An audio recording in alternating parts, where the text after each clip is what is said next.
tasked with salvaging a 700-year-old ghost ship. The mechanic discovered secrets beyond belief. Part 1. The Silent Drift. The salvage vessel Horizon moved slowly through the outer edge of the Helix expanse. The stars there were thin and cold, scattered like pale dust across a black ocean. There were no trade routes nearby, no colonies, no patrol ships. It was the kind of place where lost things drifted for centuries. 700 years ago, a ship named Ark 7 vanished in this region. Now it had been found. It floated ahead of the horizon, dark and massive. Its hull was long and narrow, built in an old Earth design that no one used anymore. The metal surface looked almost smooth, as if time had not touched it. No burn marks, no broken sections, no signs of battle. It simply drifted in silence. Inside the bridge of the horizon, Captain Laura Mitchell stood with her hands behind her back. She stared at the image of Arcade 7 on the main screen. "Range?" she asked calmly. "Range. 5,000 meters in closing," said Maya Collins from the communication station. Her voice was steady, but her eyes never left her console. No weapons detected, no distress signal. "But it has power." "Power?" "Yes, Captain. Low output, but steady. Something inside is running." That made the room quiet. 700 years was a long time.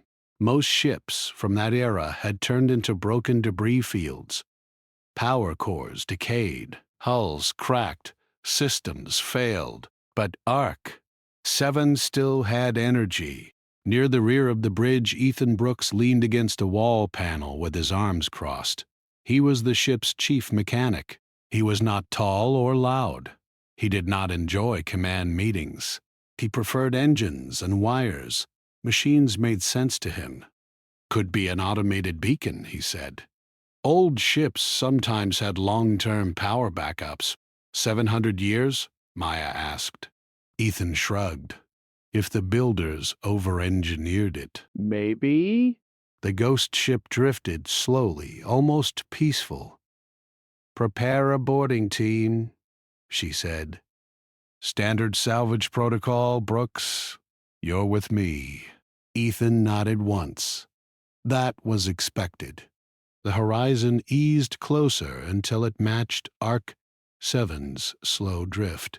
Docking clamps extended carefully. There was a faint vibration as metal touched metal.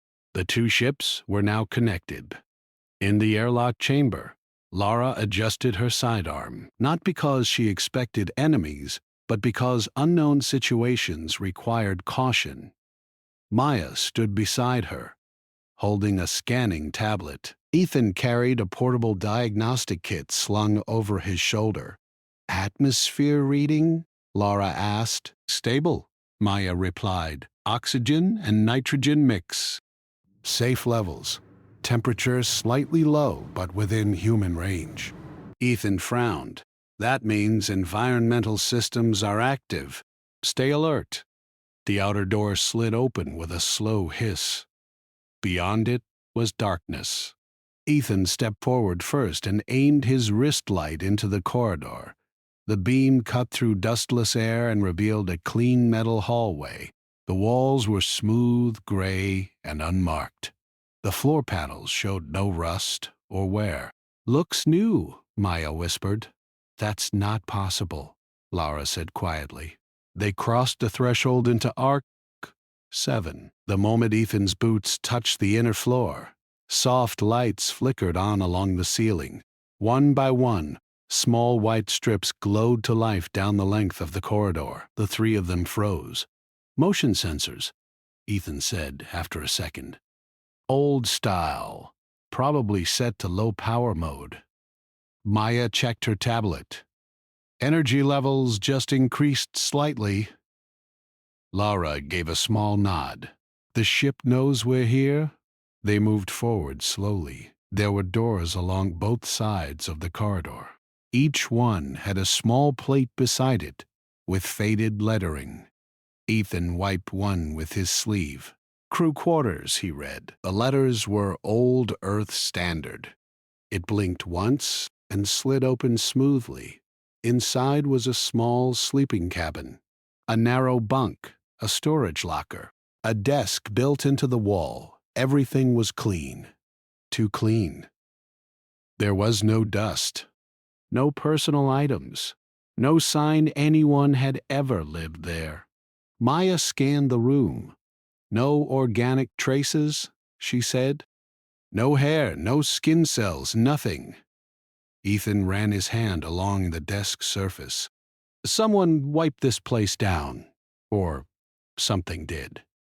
Laura stepped back into the corridor. Check more rooms. They opened several cabins. All identical. All empty. After the fifth one, Maya's voice grew softer. It's like they left before unpacking. Ethan shook his head. No, the bedding is worn in. See the compression marks? People slept here, just not recently. Laura's jaw tightened. 700 years is not recent. They continued deeper into the ship. The layout was simple. Crew section near the front, storage and cargo bays in the center, engineering toward the rear. As they walked, lights turned on ahead of them and dimmed behind them. The effect was subtle but clear. It's tracking us, Maya said. Or conserving power, Ethan replied. They reached a larger chamber labeled mess hall. Inside were rows of tables bolted to the floor. Chairs were tucked in neatly. A food dispenser unit lined one wall. Ethan approached the dispenser and tapped its control screen. To everyone's surprise, it lit up. A simple menu appeared. Water. Nah. Nutrient ration. Coffee. Maya scared. No way. There was a soft hum, and a clear cup slid into the slot filled with liquid. Steam rose from it. Laura stepped forward. Don't drink that. Ethan held the cup carefully. It's warm. It shouldn't be able to heat anything after this long. Maya scanned the liquid. Pure water. No toxins. Still not drinking 700-year-old coffee. Laura allowed a small smile, but it faded quickly. Where is everyone? She asked quietly. No one answered. They left the mess hall and moved toward engineering. The corridor there felt different. The air was slightly warmer. There was a faint vibration in the floor. Ethan felt it through his boots. The core is active, he said. Low level, but steady. That's impressive. They entered the main engineering chamber. It was large and circular. At its center stood a tall, cylindrical structure surrounded by metal supports. Soft blue light pulsed within it. Ethan stopped in his tracks. That's not standard fusion design, he said slowly. Laura stepped beside him. Explain. It looks like fusion, but the containment rings are wrong. And those conduits, I've never seen that configuration. Maya circled the room, scanning. Energy output is stable. Efficiency is impossible. Ethan moved closer to the core. He opened a side panel on the wall and examined the wiring. The components were old in shape, but the materials looked advanced. It's like someone upgraded it, he murmured. But with tech, we don't have. Lara studied the room. Could another civilization have found this ship? No signs of forced entry, Maya said. Hull is intact. No external modifications. This system has been maintaining itself. See these micro-repair units? They're tiny, almost invisible. Lara looked at him sharply. Self-repair? He nodded. Not just patching damage, replacing worn parts. Maya's face grew pale. Maya's face grew pale. For 7 centuries? Then a soft tone echoed through the chamber. All three of them stiffened. It was not loud, just a single, clear chime. The blue light in the core brightened slightly. Did you touch anything? Laura asked Ethan. No. Maya checked her tablet. Signal spike detected. Internal network activity rising. Another tone sounded, slightly different from the first. Then a section of the wall across the room slid open silently. Behind it was a narrow passage none of them had seen on the layout map. Laura drew her sidearm. Brooks? I didn't trigger that. Maya swallowed. The ship did. The passage beyond was dim, but faint lights began to glow along its edges as they watched, inviting them forward. Laura hesitated only a second. We proceed carefully. They moved into the hidden corridor. It curved gently downward, leading deeper into the structure of Archdale Bald Owl. 7. The air felt warmer here. Cleaner. Ethan noticed something else. It smells new, he said quietly. Maya sniffed the air. You're right. After a short walk, the passage opened into a smaller chamber. At the center of the room stood a raised platform. Embedded in the floor was a crystalline structure, about waist high. It shimmered faintly with soft light. It did not look like old Earth technology. It looked alive. Maya stepped closer, holding her scanner out. The device flickered. I'm reading data flow, she said. Massive data flow. Ethan approached from the other side. He could see faint patterns moving within the crystal, like slow lightning trapped inside glass. Laura kept her weapon lowered but ready. What is it? Ethan shook his head slowly. I don't know. As he stepped onto the platform, the crystal brightened. A low hum filled the chamber. Maya's scanner beeped rapidly, energy output increasing. Step back, Laura ordered. But Ethan did not move. The light from the crystal shifted in color, from blue to soft white. Then shapes formed in the air above it.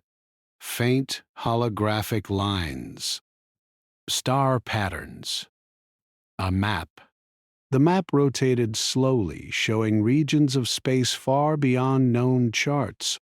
Maya stared in disbelief. Those coordinates? We've never mapped that far. Laura looked at Ethan. Is it responding to you?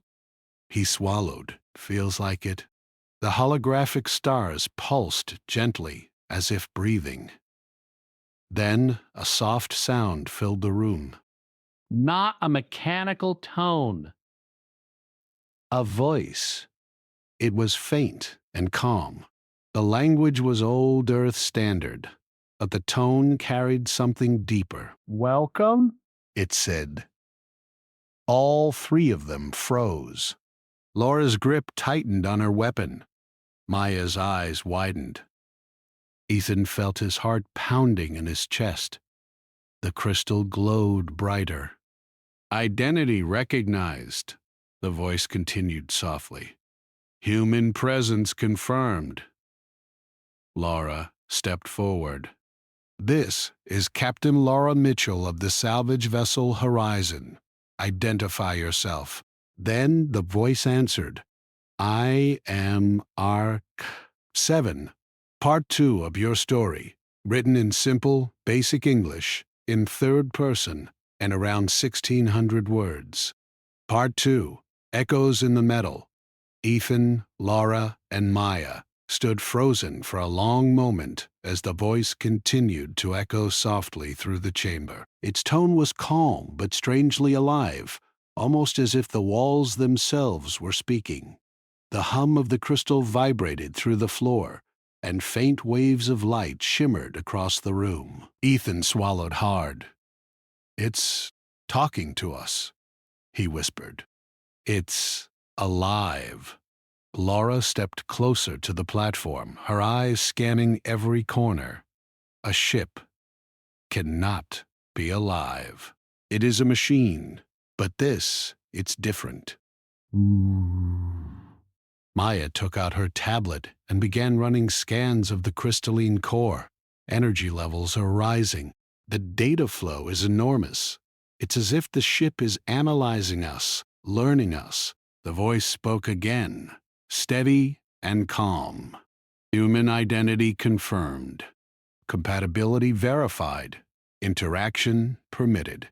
Laura's fingers tightened around her weapon. "Interaction permitted? What do you mean by that?" Ethan bent over, examining the floor near the platform. Tiny panels had slid open, revealing microscopic devices inside the crystal. They pulsed gently, almost like tiny hearts. "Self-repair units," he muttered. "But more than that, this system isn't just maintaining itself. It's changing itself, evolving." Maya frowned. "It's not just ancient technology. It's something we can't fully understand." The crystal's light shifted again, forming a series of images in the air. Star charts, diagrams of engines, and grids of energy networks floated above them. Each image lasted only a few seconds before fading into the next. "It's showing us maps," Ethan said. His voice was low. "Star maps, deep space. Routes we've never charted. Unknown systems, possibly habitable planets." Laura's eyes widened. 700 years. 700 years it's been out here doing what? The voice answered before anyone could speak. "Mission, observation, preservation, calculation." Time elapsed. 7 centuries. Human civilization, evolution. Observed. Patterns stored. Prediction systems optimized.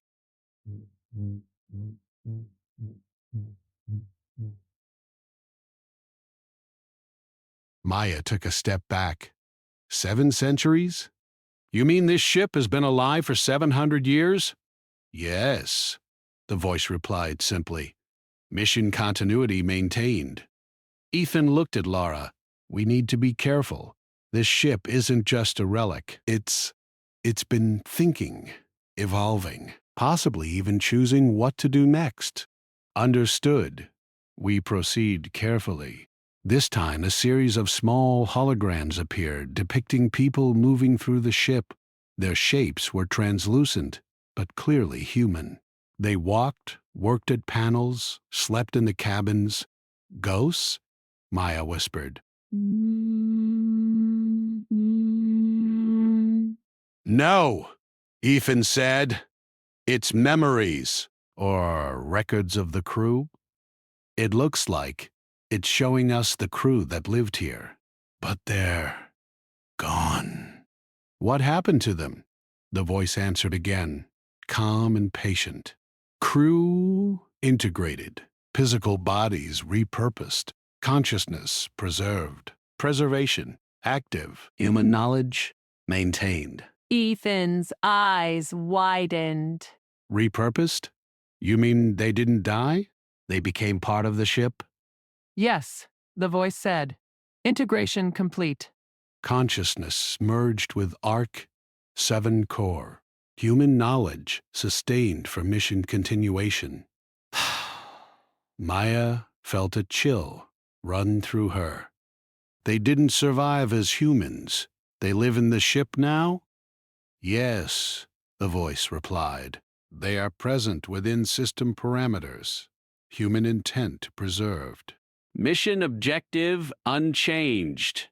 700 years and this ship has been calculating, learning, storing everything humanity knew, while drifting alone. The three of them were silent for a moment, absorbing the meaning. Ethan finally spoke. This isn't just a ghost ship. It's a guardian. It waited for someone like us. The crystal pulsed brighter, and the voice said, "Human presence verified. Interaction permitted. Readiness for data transfer confirmed." Maya held up her tablet. "Data transfer? You mean it wants to share what it knows with us?" "Yes," the voice replied. "Knowledge accumulation. 7 centuries. Knowledge. A core. Selection of compatible recipient. Complete. Transfer possible." Ethan's heart raced. 7 centuries of data. That's unimaginable. History, science, routes to habitable systems, survival calculations, all of it.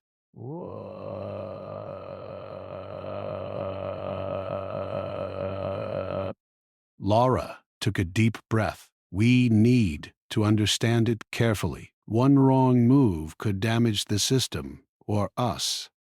The crystal's light shifted, forming a series of geometric patterns in the air. Ethan leaned closer, fascinated. "Look at that. The energy flows. They're not random. It's thinking, reorganizing itself. It's alive in a way we can barely imagine." Maya tapped her tablet again, scanning the chamber. The internal network is huge. Layers of data, centuries of calculations. I can't even begin to measure it. The voice spoke again. "Human curiosity recognized. Parameters set. Selective access granted. Proceed with caution. We move slowly. Observe everything.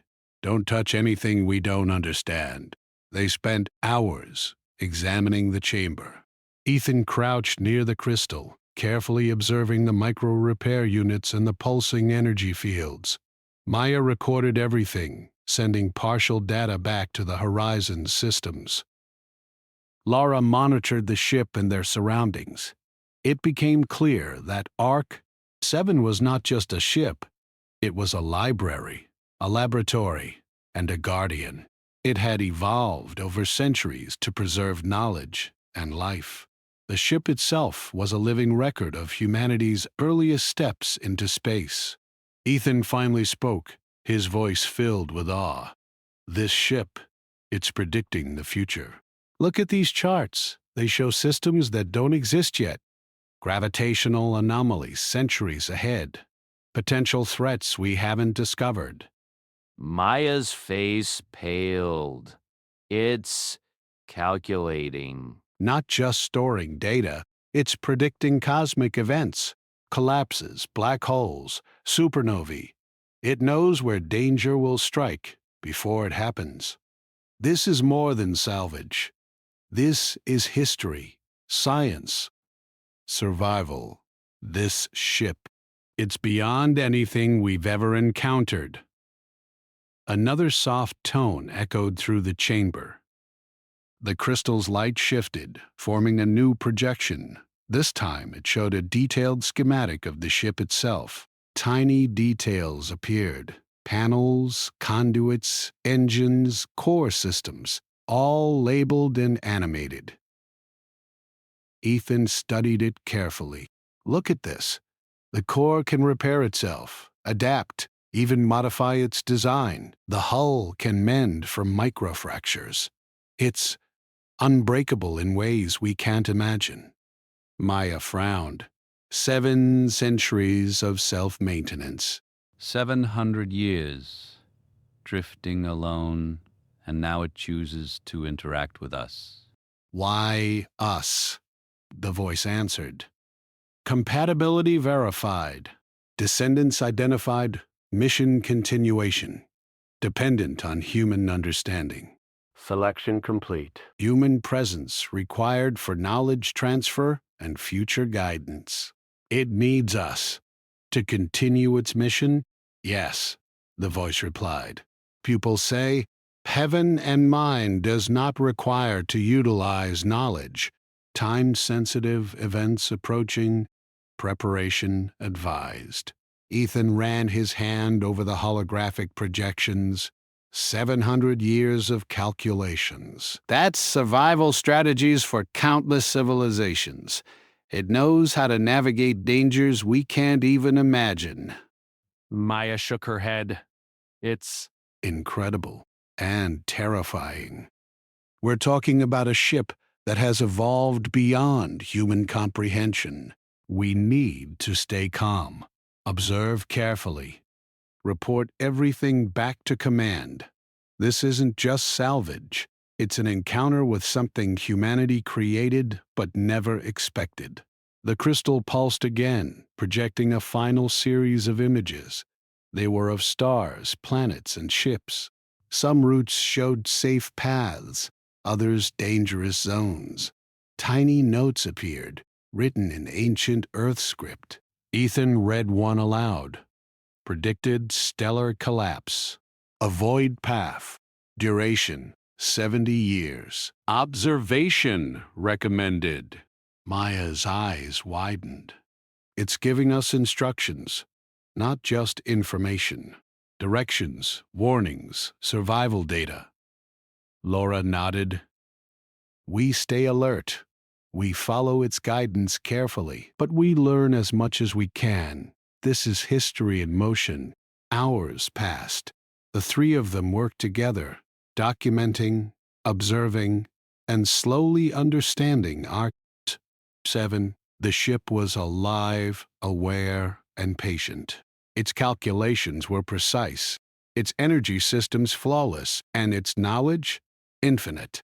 Ethan finally stepped back, exhausted. I've never seen anything like this. It's not just a ship. It's a library, a guardian, a silent witness to centuries of human expansion. Maya nodded, and now it's awake, responding to us, waiting for someone who could understand it. Laura's voice was steady but full of awe. We're the first humans in 700 years to step on this ship, the first to speak to it, and the first to see what it has learned.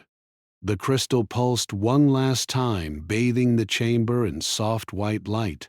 The voice spoke clearly. Human observers verified, interaction successful. Guidance initiated. Future collaboration essential. Ethan, Laura, and Maya stood silently, staring at the glowing crystal. They understood that Arc 7 was not abandoned. It had been waiting for the moment when humanity would return to listen, and they were that moment. If you want, I can continue and write Asterix Part 3 in the same style, keeping it exciting and fully around 1,600 words. It will reveal the hidden truth behind our cave. Do you want me to continue with Part 3? Ethan, Laura, and Maya stayed in the chamber for a long time, studying the crystal and the holographic projections. Every image, every star map, every signal pattern seemed to hum with meaning. But the more they observed, the more they realized that Arc 7 was not just storing knowledge. It was alive in a way they could barely understand. Ethan tapped his wrist console and accessed a diagnostic overlay of the ship's systems. Look at this, he said. The ship isn't just powered. It's reorganizing its functions constantly. Every system adapts to new situations automatically. Laura walked slowly around the chamber. And the crew? What happened to them? Why? The ship said their consciousness was preserved.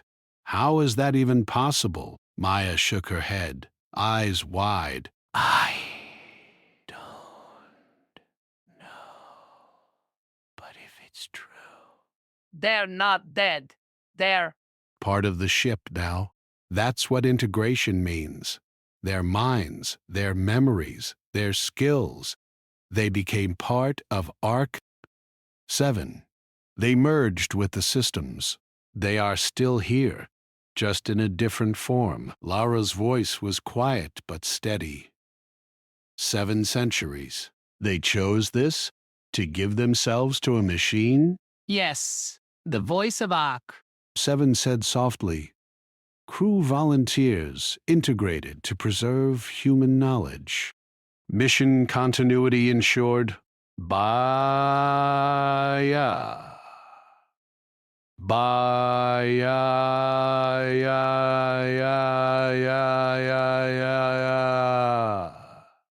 But why? Why merge with a ship? Why not preserve data in a regular system?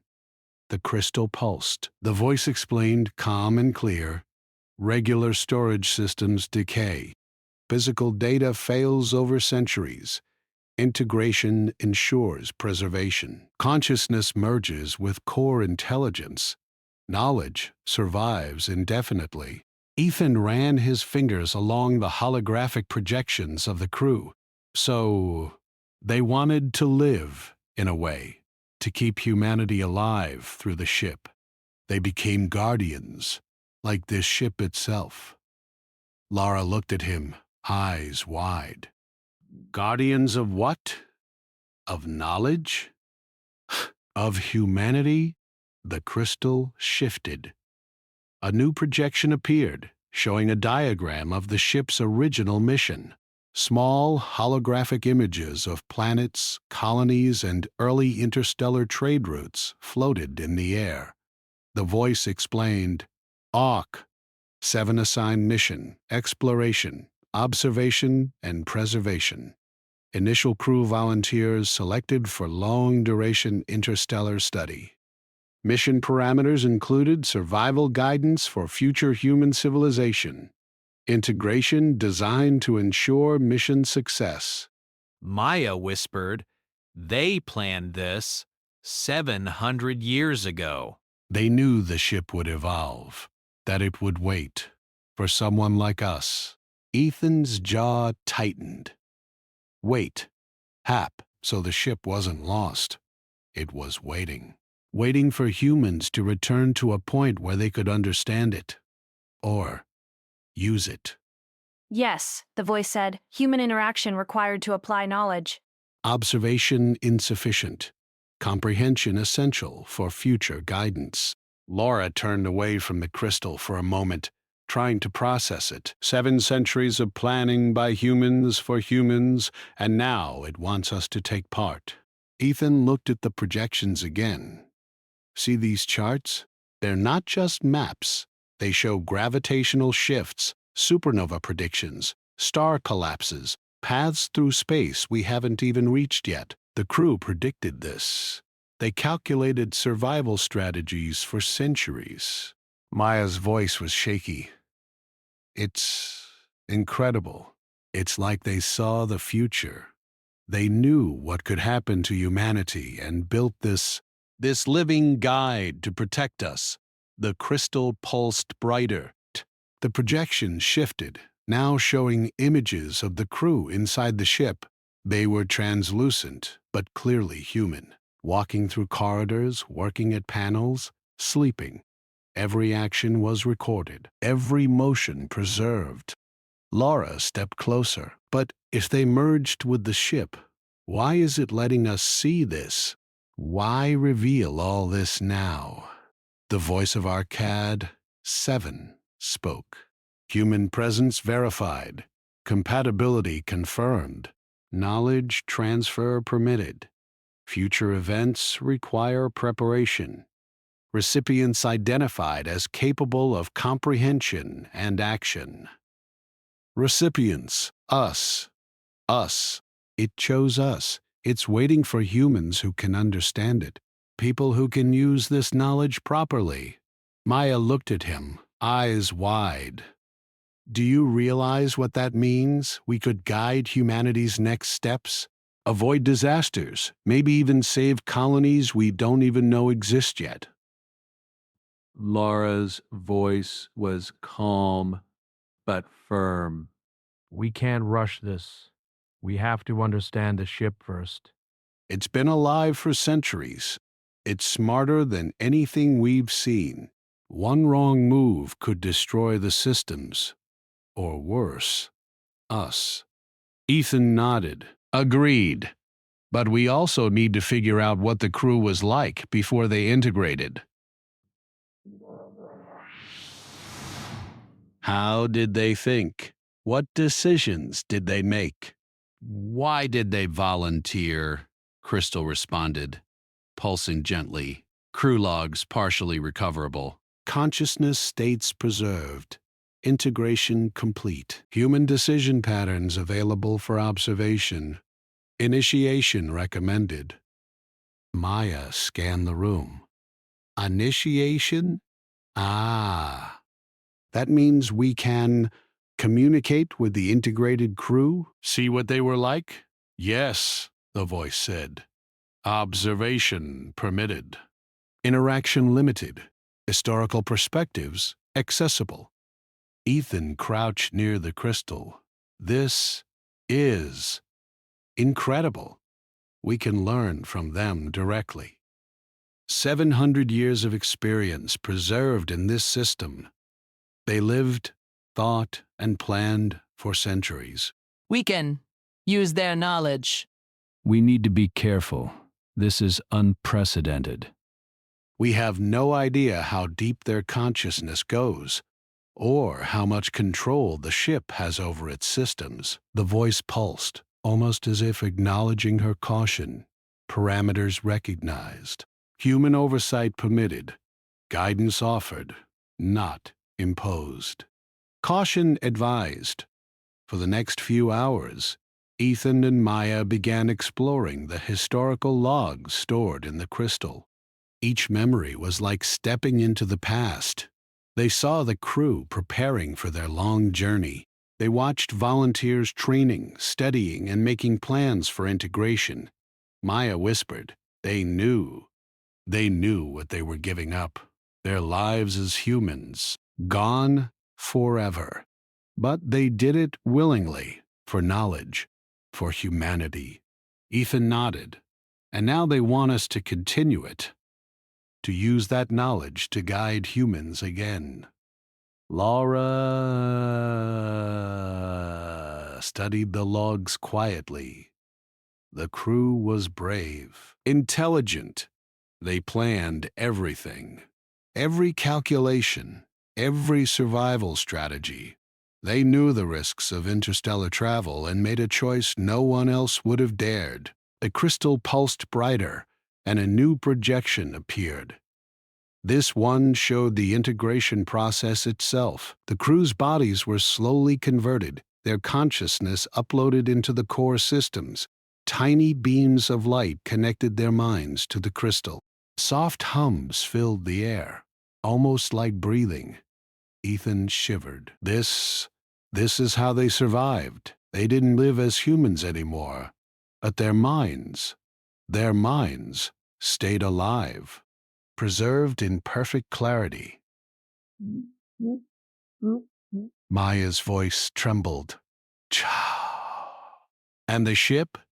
It evolved around them. It became intelligent because of them. Their minds guided its systems. 7 centuries, the ship learned from them, adapted, and waited. Laura's expression was serious, and now it's waiting for us to take the next step, to continue the mission, to apply the knowledge they preserved. The voice of Arc 7 spoke again. Knowledge transfer may begin. Readiness confirmed. Human oversight essential. Collaboration required. Ethan looked at Laura and Maya. Are we ready for this? 700 years of guidance. Knowledge beyond anything humanity has seen. We could change everything, or we could fail.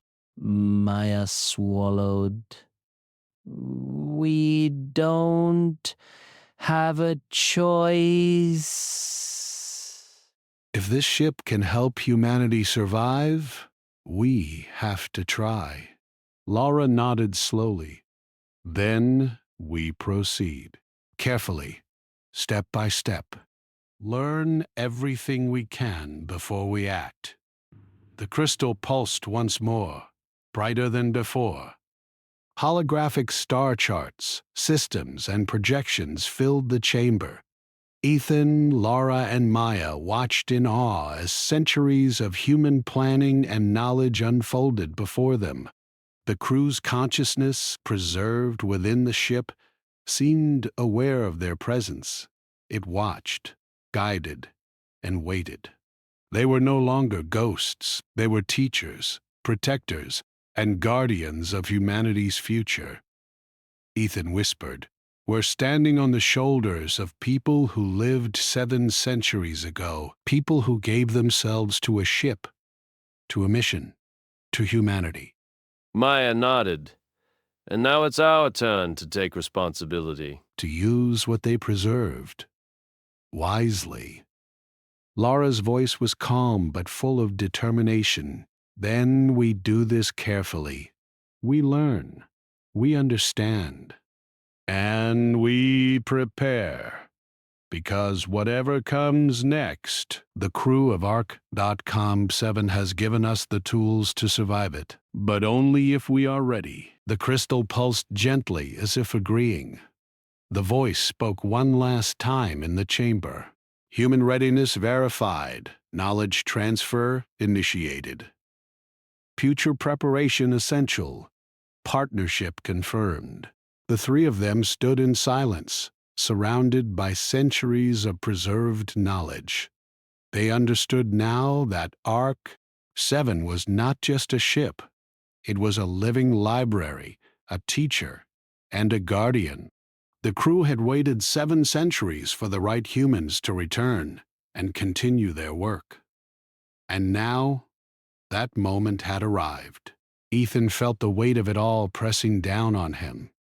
700 years of history, survival strategies, and knowledge of the cosmos were in their hands. One wrong step could be disastrous, but they had a chance to do something no human had ever done. Learn from the past, preserve the future, and work with a ship that had lived far longer than any human could. Laura spoke finally, her voice steady. Then we begin. Together, carefully, and we do what the crew of Arc-7 intended. We survive. We learn. We guide humanity. Maya placed her hand on the crystal, feeling the hum of energy through her fingers. We're part of this now. We're part of their mission. Ethan nodded. And we won't fail. Not after 7 centuries of waiting. Not after everything they've given us. The crystal pulsed once, bright and warm, as if acknowledging their commitment. The voice spoke one final time for the moment. Human partnership confirmed. Mission continuation underway. Preparation for future events essential. The 3 of them stood quietly, absorbing the enormity of what they had discovered. They were not just exploring a ship. They were entering the mind of humanity itself, preserved, protected, and alive. For 7 centuries, Arc-7 had waited. Now it had found the humans it needed. And humanity's future depended on what they learned next. Ethan, Laura, and Maya stayed in the chamber for hours, absorbing the knowledge stored within our every projection, every star map, every pattern of energy and calculation told a story they had never known. It was a library of centuries, a record of humanity's past and future, all preserved in a single ship. The crystal pulsed softly, as if alive, responding to their thoughts and movements. Holographic images of planets, stars, and distant colonies floated in the air. Some were marked with warnings: collapsing systems, dangerous anomalies, unstable planets. Others were marked safe, potential new homes for humanity. Ethan leaned closer, fascinated. Look at this. The ship predicted gravitational shifts decades in advance. Supernovae before they happen. Even small comets and asteroid paths are charted. Maya's voice was soft. It knows everything. Or at least, it calculates everything. 7 centuries of predictions, observations, survival strategies. We need to remember this. Every detail matters. One mistake could waste everything the crew of RK-7 preserved. The voice of the ship spoke, calm and precise. Human comprehension verified. Interaction stable. Knowledge transfer ongoing. Future events monitored. Preparation essential. Ethan's mind raced. We could guide entire colonies with this data. Prevent disasters. Avoid starvation, accidents, wars. Save lives we haven't even met yet.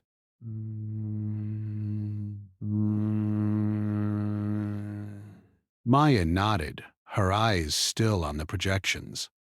And not just colonies, we could prevent mistakes humans have been repeating for centuries. Resource mismanagement, risky travel, the ship calculated solutions centuries ahead. Laura looked at both of them, steady. We must proceed carefully. Knowledge alone is not enough. We need understanding, judgment, and patience. The crew gave themselves to this ship. They trusted it with humanity's survival. We must respect that. The crystal pulsed brighter. A new projection appeared, a sequence showing the crew in the moments before integration. Their bodies were prepared, calm, and focused. They stepped into chambers that connected directly to the ship's systems. Light beams flowed into their minds, linking consciousness to crystal core. They knew what they were doing. They accepted it. They trusted the ship, and now it trusts us. Maya stepped closer to the crystal. We need to know what to do next. How do we continue their mission? How do we apply what we've learned? The voice spoke again, gentle but firm. Mission continuation requires human oversight. Selection of critical knowledge for immediate application recommended. Guidance for future events provided. Human decision-making essential. Laura took a deep breath. We'll start by documenting everything, step by step. Learn the systems. Understand the predictions. Then, we act carefully, always respecting the crew's intentions. Agreed. The ship is not ours. It's a guardian, a teacher. We use what it gives us, but we do not control it. The crystal pulsed and projected a map of the surrounding space. Stars, planets, and travel routes flickered across the air. Certain areas glowed red, danger zones. Others glowed green, safe corridors. Maya whispered, "The ship has been observing these systems for centuries. It knows where danger will strike. It can guide humanity through the most hostile parts of space." Ethan looked at Laura. "Do you realize what this means? We could save millions of lives, maybe billions. Entire civilizations could avoid disasters because of what this ship preserved." Laura nodded. Oh. And that is exactly why we need patience. Knowledge is power, but power without caution can be disastrous. We follow the ship's guidance, learn its systems, and prepare humanity carefully. Hours turned into days as they worked. They explored the ship, understanding how its systems repaired themselves, how it monitored cosmic events, and how it preserved the crew's consciousness. Every corridor, every chamber, every engine room held more information than they could absorb at once. The voice of Arkaba-7 spoke often, offering guidance, clarifying projections, and sometimes asking questions. Human comprehension adequate, additional guidance available. Cooperation essential. Ethan crouched near the crystalline interface again. It's learning from us too. It adapts its explanations to our understanding. 7 centuries of knowledge, and now it communicates in a way we can grasp. Maya smiled faintly. It's teaching us, like the crew taught the ship, and now it's teaching us too. Lara observed quietly. And we must remember, every lesson matters, every decision matters. We are partners now, not just observers. As they continued, the crystal projected a large star system under threat. A massive star was destabilizing. The voice spoke clearly. Future event predicted. Solar collapse expected in 60 years. Inhabited colonies present. Survival strategies recommended. Ethan's eyes widened. 60 years. That's nothing. We need to act quickly if we're going to protect these systems. Maya tapped her tablet. The ship shows escape corridors, energy shielding calculations, evacuation plans, all ready, but humans will need time to implement them. Lara studied the projections carefully. Then we must prepare.